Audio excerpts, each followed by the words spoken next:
ایسے بھی لوگ ہیں، میں نے بیوقوف کہوں گا، احمق کہوں گا، جاہل کہوں گا، کہتے نہیں دیتا، جاؤ جی جو کرنا ہے کر لو۔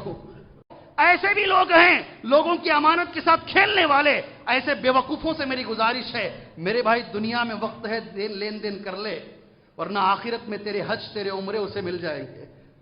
تیرے حج تیرے عمرے تیرے نمازیں تیرے صدقہ و خیرات اس کے اکاؤنٹ میں چلے جائیں گے۔ وہ بڑی بیوقوفی ہے۔ وہاں تو عیسیٰ اپنی ماں کو دیکھ کر بھاگ رہے ہوں گے،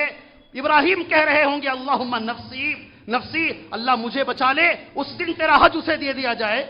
تیری نماز اسے دے دی جائے، تیرے رمضان کے روزے اٹھا کر اسے دے دیے جائیں، تیرا صدقہ و خیرات اسے دے دیا جائے، فائدہ کیا ہے ایسی چیزوں کا؟